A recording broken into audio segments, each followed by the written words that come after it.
President Barry Jagdeo has appointed Henry Green, the acting police commissioner, to the substantive post. A Cuban doctor attached to the Georgetown Public Hospital has died by drowning following an early morning accident. And the Agricultural Ministry continues to receive reports of vandalism of the drainage structures and dams, now in Region 6. The details of these and other stories, the Diamond Mineral Water and NCN Sport News and more in tonight's news.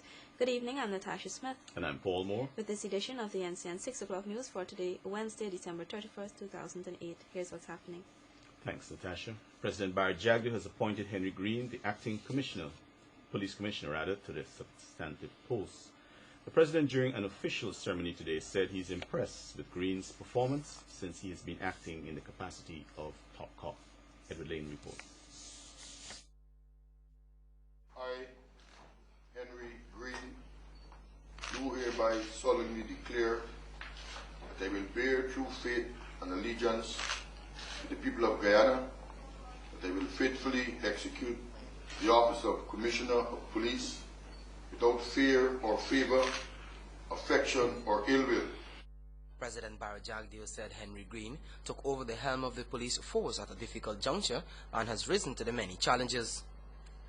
So, Commissioner, we continue to rely on you. We continue to expect that you will perform the highest level in your office. The citizens of this country put a great deal of trust in you, and we hope that you've indicated the trust and the confidence that we all have in you. So congratulations. Meanwhile, the confirmed top cop expressed his gratitude to the president and the people of Guyana for placing the confidence in him to lead the force. He noted from the day he began acting as commissioner, he felt the confidence and support of Guyanese and the administration.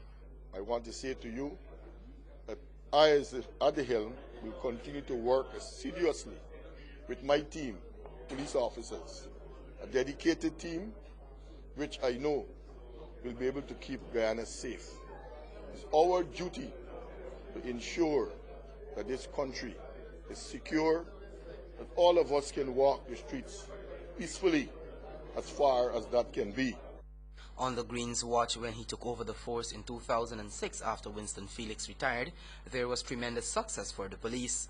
The force has managed to clean up the remnant of the infamous 5 who broke out of the Camp Street prisons in 2003 and brought several years of terror in Guyana.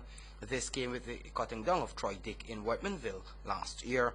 During this period, he was, however, confronted with the 3 massacres this year and several other crimes.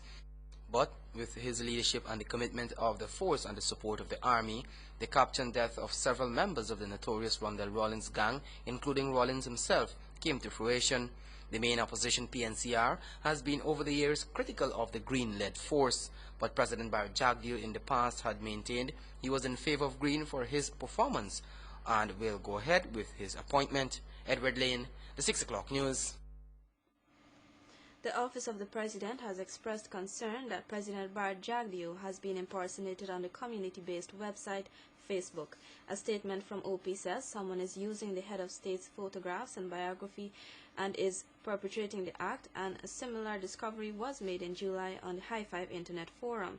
OP says President Jagdeo is not a subscriber to Facebook or any other community-based website and is urging persons to desist from the act of impersonation. The President's office has since contacted the police to launch an investigation into the matter. Public Works Minister Robertson Benz says much of the ministry's work scheduled has been completed despite numerous challenges encountered over this year. However, as 2009 approaches, he says the ministry is aiming to implement further strategies which will see greater efficiency and results. More from Shardawal. The Ministry of Public Works says 2008 has been defining and stakeholders are credited for the successful completion of the historical Berbice and Takatu bridges. The ministry was allotted $9.4 billion, of which capital and current expenditure amounted to $7.8 billion, with 84% of works completed despite some setbacks. One was when we had the various 3 particular massacres in the country, when in fact some road projects were abandoned. I know particularly in Buxton, we did later complete a road there, and we were unable to maintain the schedule. inclement weather, to acquisition and transport of construction materials for some projects proved problematic given the inaccessibility of some locations. Despite the challenges, Minister Ben believes that 2008 has been satisfactory but highlights the need to fully implement more technological advances within the ministry. So there are a number of issues where we have to make significant paradigm change in the way we do things. I think in the issue of roads, construction, we have to re-examine and deal with the issue of the subgrade for the roads, because we cannot afford, and we are not in any event obtaining what is called crusher run at the rates at which we may otherwise want it, and it's in any event very expensive. So we have to adopt new and innovative approaches. He has also highlighted the need for cheaper alternatives to sea defenses. The overall issue of optimizing expenditures on roads, on sea defenses, we have to be innovative and adopt new approaches, and to get or even adopt that which may obtain elsewhere, which we have not been using, to do much better, to do much more. Networking between departments has been highlighted as key for resources, schedules, and personnel being utilized more efficiently. Reporting for the NCN 6 o'clock news, Adeli Rampersad. Thanks, Adeli. A Cuban doctor attached to the Georgetown Public Hospital has died following an early morning accident on North Road in the vicinity of Alexander Street. Acacia Logan reports. 7-year-old orthopedic Dr. Ricardo Corazon reportedly lost control of his vehicle and ran off the road into the nearby trench. The incident occurred around 4 hours this morning at North Road, Lazy Tongue. Corazon was later rushed to the Georgetown Public Hospital by public citizens in an unconscious state. 3 doctors tried desperately to save his life, but their attempts were futile. The doctor was last known to reside at the doctor's flat with his wife at Waterloo Street. Dr. Corazon had been working at the Georgetown Public Hospital for the last 5 years. He lives to mourn his wife, who also is a doctor attached to the Camberville Health Center. Investigations surrounding the accident are ongoing.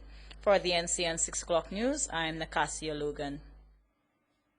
City Hall workers are likely to be paid their December 2008 salaries by Monday of next week, as Deputy Mayor Robert Williams says government has agreed to pay its outstanding taxes. Mr. Williams also lashed out at Republic Bank for its slothfulness in processing a loan applied for by City Hall. Giselle Archibald has more in this report. On the 29th, I had reported on illegal dumping here. In that report, residents voiced their concerns, and it was evident that nothing was being done. The pileup of garbage had led to widespread flooding in this area. Now, in less than 24 hours, the area has been cleared. Residents in the section of Hatfield Street Lodge approaching Vincentian Road yesterday had expressed their disgust at the situation, but today many of them say they are pleased that the mess is being cleared. Well, I'm very happy that the garbage has been removed, and I hope that persons will desist from throwing garbage there, and so we have a smooth flow of traffic. Well, I don't know cleared it, but I feel good that it's been cleared now. We can be able to move properly now, but there's still got a lot of work to do here. They, however, are hoping that this is not the end of the clearing exercise, as more work needs to be done. Yesterday, one concerned resident said that what has been happening was an act of discrimination to the 1763 monument and the residents that live in the area. There had been a significant buildup of garbage at the southwestern end of Durban Park. Apart from the unsightly condition, it presented a health hazard for the pupils of St. Sidwell's Primary School. For the NCN 6 o'clock news, I am Giselle Archibald.